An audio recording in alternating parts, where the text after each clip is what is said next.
All right. How's everyone doing tonight? Jenica, how's everyone doing tonight? All right. I needed Jenica because no one else wants to say anything. Even like Zane. Zane sent me a reel to do at youth, and then she didn't show up.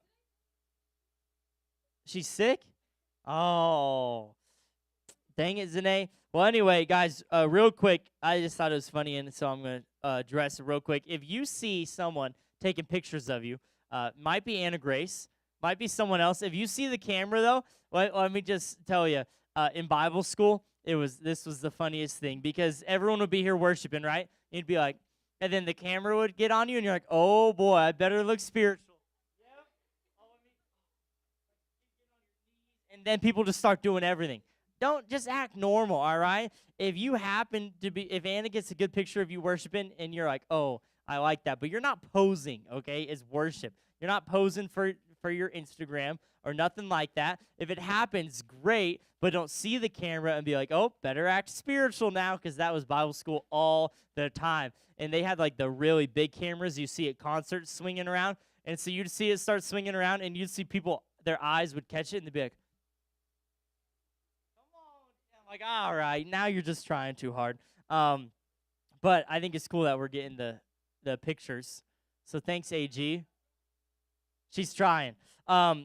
Anyway, we are into tonight. Guys, I've been nervous this week, all right? Football is kind of taking over. Not as it shouldn't be, but it is. I'm sitting there at my desk trying to work, or I'm sitting there doing anything, and all I can think about is the game on Friday night against Rez, because it's a big one. We won our round one game. Now we're on to round two.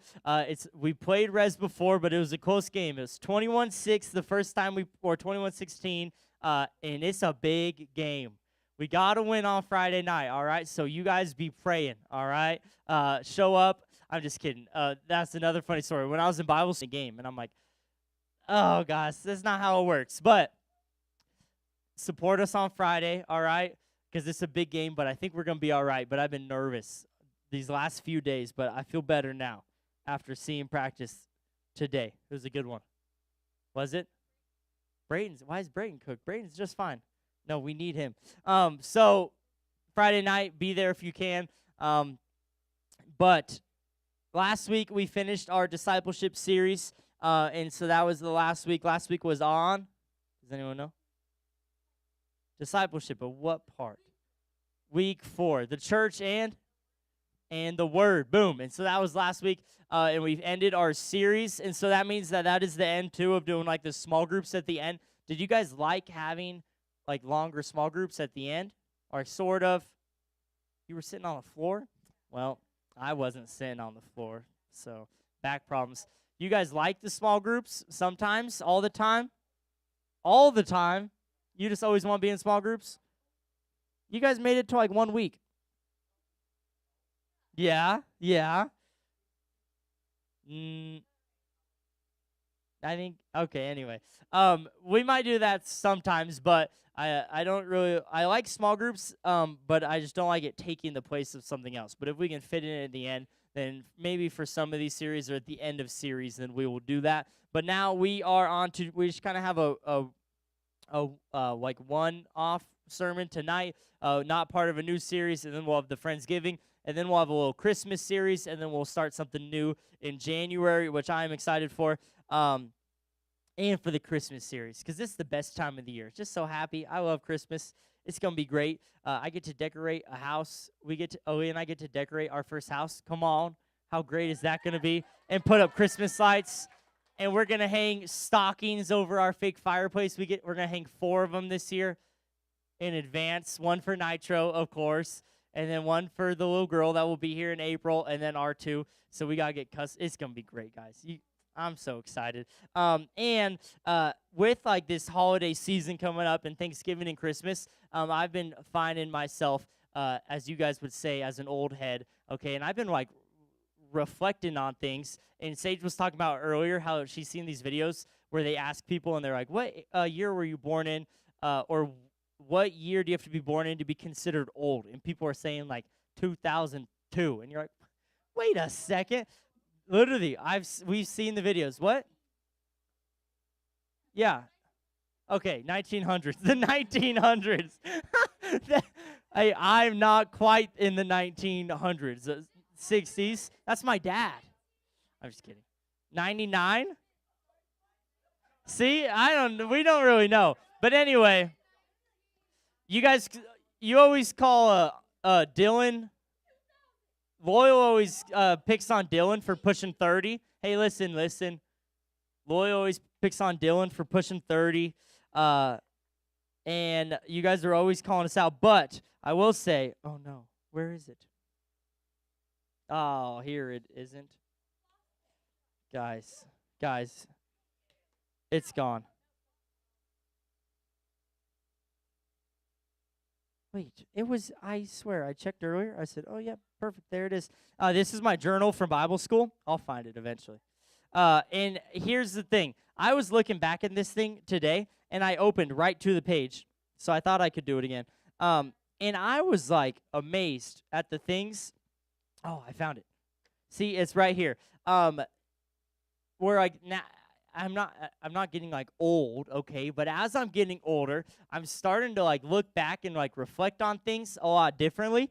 And man, it makes me like so thankful to realize where I'm at now and what God has done in my life. And so I was looking at this journal, and some of these things, hey boys, listen, are crazy. Okay? So I write in here, and this is my list right now of things I'm praying for, and I write the amp in the river of life because I wanted to come back here, but I didn't know what the plan was. I was in Bible school. I wrote future wife and kids. Come on. And here's the thing. When I wrote this, I probably was like, that's not going to happen for a while. Like, I was single. I never had a girlfriend. I was like, I'm going to pray for him, but who knows when that's going to happen. Then, right under that, so I wrote future wife and kids, and then I put future youth group kids. So you guys made the list. This is in 2019, all right? This is October 8th of 2019. Then I wrote Wellington. I wrote for my family. I wrote for Candace, who was pregnant at the time. Isn't this crazy? And then I was like, after reading this, I was like, dang, I never would have imagined that it would have only been like now that I'm married and have a wife, and now that it still sounds weird in my own head to say that I'm going to be a dad and we have a kid on the way, and I'm the youth pastor of the youth group that I always dreamed of being at. There's another part in here, actually just like on another page later where have like a, I'm not going to say like God gave me a vision, but sort of like that, where I was wrote about how I could see myself preaching on the AMP stage as a student in Bible school, and was like, I hope I get to like go back there. I hope I get to be the youth pastor at the AMP one day. But I actually didn't know if it was going to happen or not. I didn't know what anything was. I was just a 19-year-old. Oh, here it is. It's right here. See, on this page. You guys can read it. No, I'm not going to. Not everything. You don't get everything out of here, okay?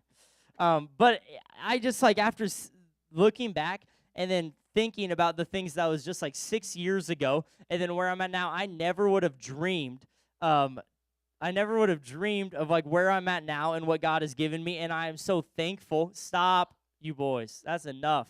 I am so thankful for what God has done in my life. I'm so thankful for like the grace and mercy and patience that He has shown me. And then it was making me think of this verse in Romans 2:4, because when you actually sit and reflect, I promise, like it is actually easy to realize how good you have it, even if you think you have a rough life, okay? All of you guys are from Wellington, Colorado, or in northern Colorado. That is a blessing, okay? I went to school in Oak Cliff, which is one of like the worst towns in Dallas, Texas, and there's tons of gang activity.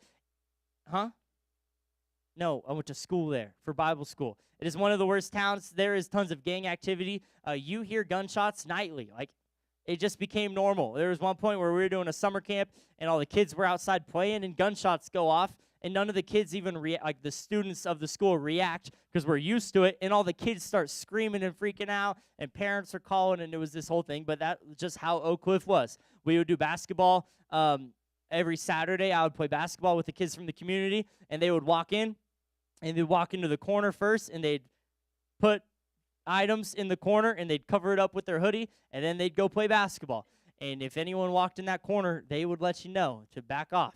It was just how things were. And so some of you guys, all right, and some of our football players think that they're tough, and we're from Wellington, okay? You don't got it tough, but that's a blessing, and something that you can be thankful for is the life that you live. Something you can be thankful for is the sacrifice that Jesus has made on the cross for you. Whether you think your life is hard or you think whatever, the fact that Jesus' sacrifice on the cross, that should be enough for you. Like, that alone is enough. It says in Romans 2:4, it's talking about how good God is. And in Romans 2:4, he says, don't you see how wonderfully kind, tolerant, and patient God is with you? Look back in your life and look at all the times when God was wonderfully kind and tolerant and patient with you. Man, because we, as humans and as sheep, Pastor was talking about it in a nice way. He was saying that sheep are not, he just, in a nice way, was saying that sheep are stupid, and it's true. Like, as humans, we are stupid, and we make the same mistakes over and over, and we fall into the same sin, and we do all the things, and when you look back and you see how patient God was with you, and how kind and tolerant he was, and all the things that he has blessed you with, and all the things that he's given you, he says, does this mean nothing to you?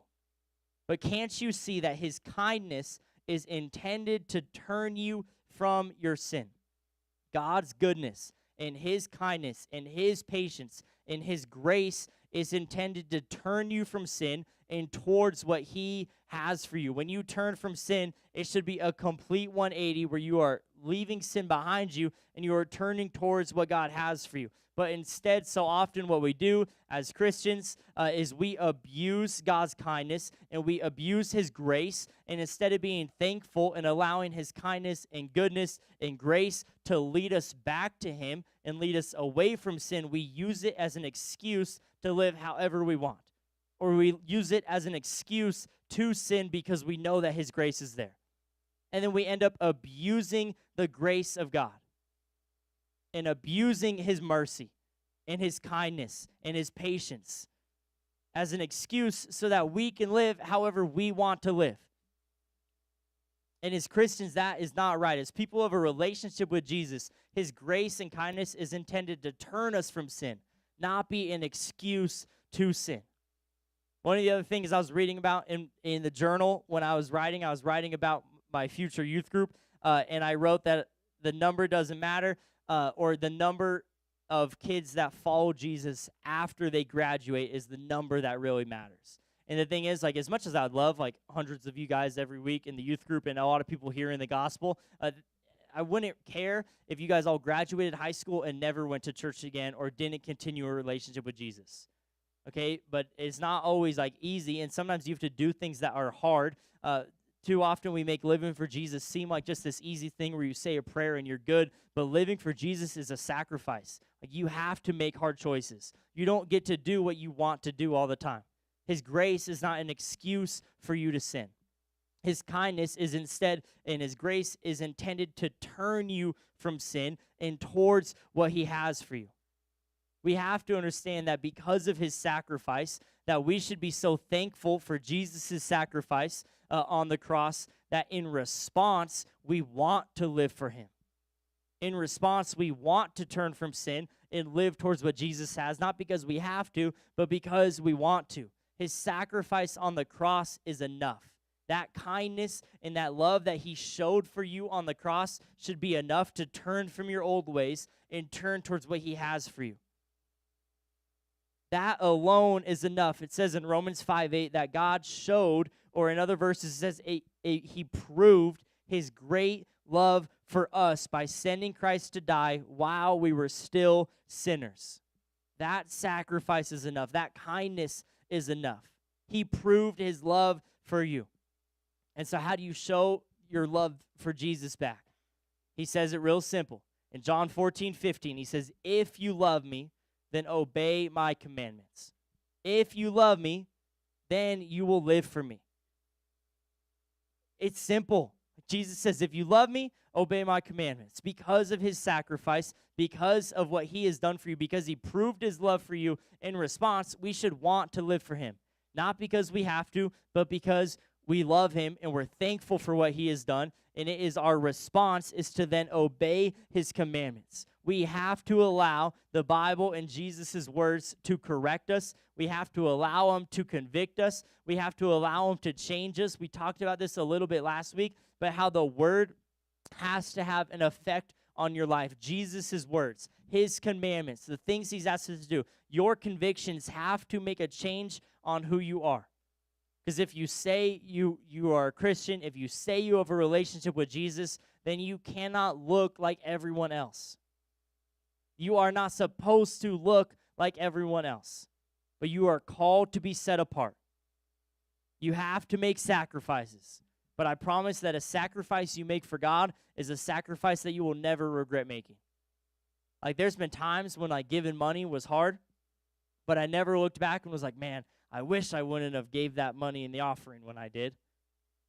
There's been times when, like, serving was hard, or doing something for God was hard, or doing something for someone else was hard, but I never looked back and be like, man, I wish I never would have just, like, dropped what I did, and I wish I didn't do that. I wish I didn't go to Bible school. I wish I didn't do what God called me to do. You never regret the sacrifices that you make for him, because in those sacrifices you find reward and blessing, but more importantly, fulfillment in life. There is nothing that will satisfy you more than living for Jesus and doing what he has called you to do.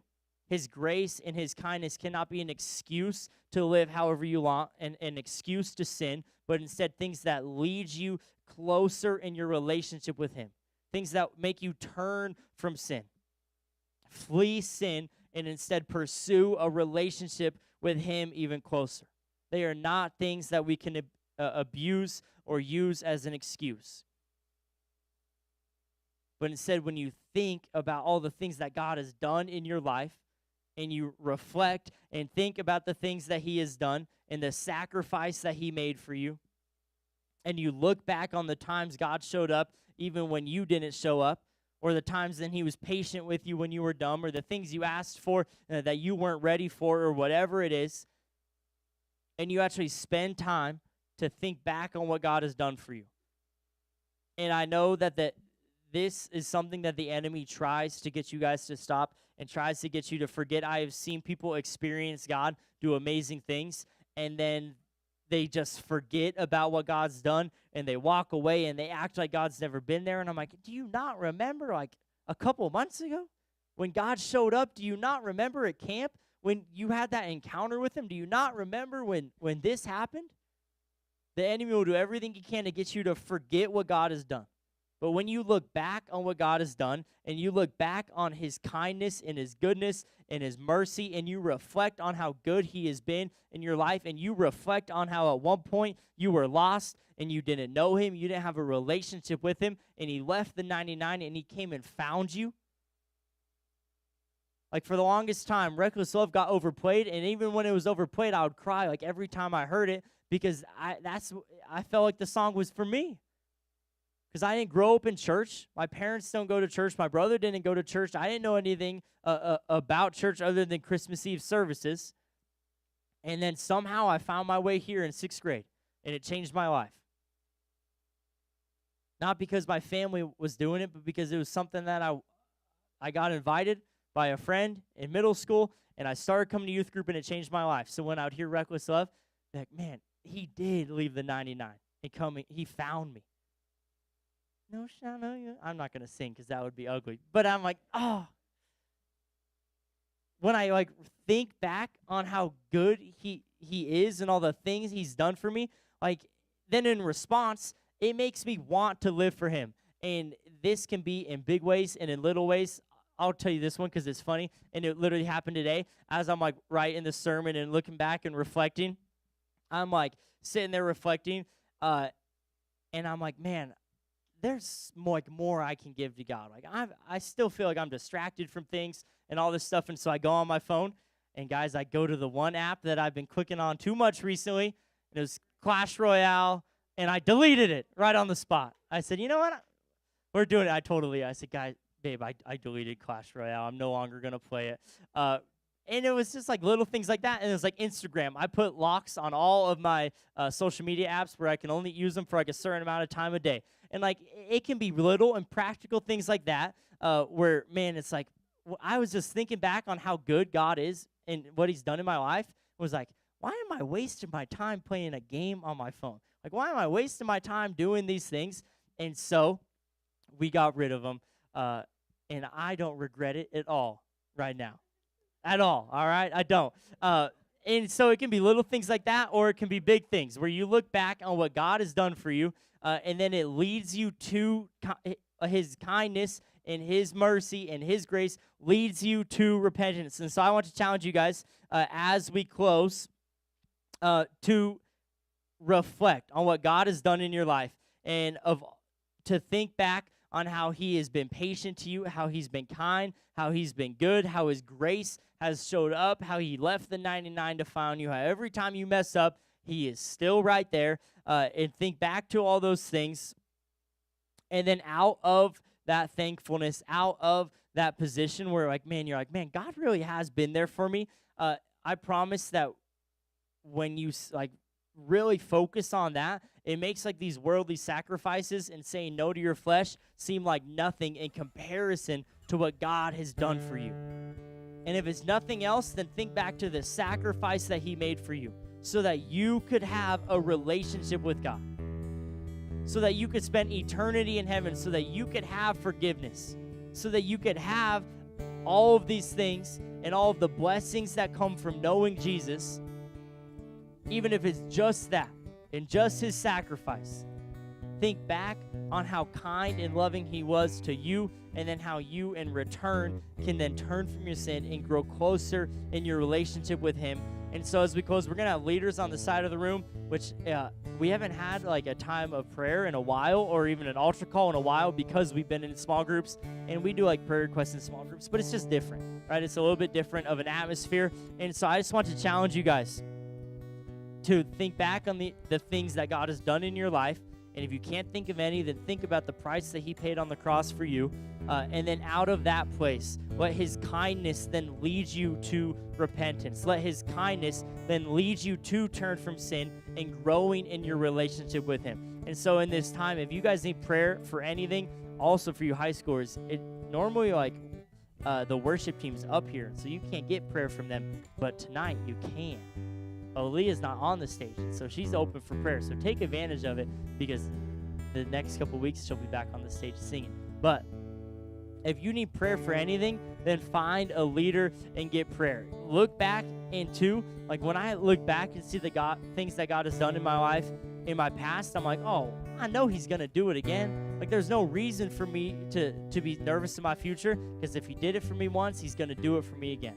Like if he's brought me this far, he's not going to leave me now, but he's going to continue the work that he's doing. And so allow that to grow your faith. And then if you need prayer for something that you're going through, find a leader and get prayer. If you just maybe need that kind of encouragement or that get back, or you've been struggling in your walk with God or whatever it is, and you know that you need to refocus your focus, and you need to just pay attention and just set your eyes back on Jesus, then find a leader so that they can encourage you, so that they can walk with you, so that they can know what you're going through as you are making that decision, even if it isn't saying yes to Jesus for the first time, but just to refocus on him and to reset your eyes on him. And so I'm going to close in prayer. And if you guys need prayer for anything, then find a leader and get prayer. But guys, it's a Christmas miracle because it's 8:15 and we're on time. So we got plenty of time for prayer. Jesus, we thank you for tonight, Lord. I thank you for your word,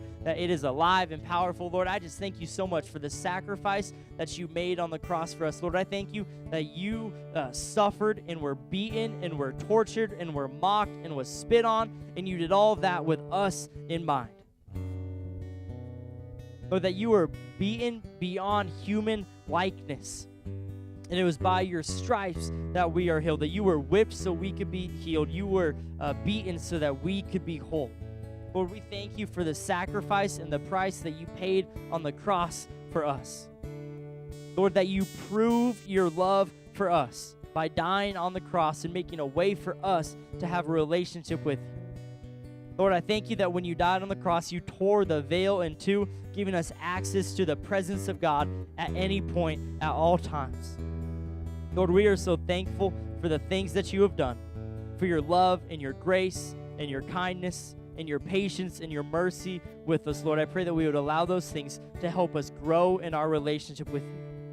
We would allow those things to help us turn from sin and live for you, that we would show we love you by obeying your commandments. And in your name, amen. If you guys need prayer for anything, then find a leader and get prayer. But otherwise,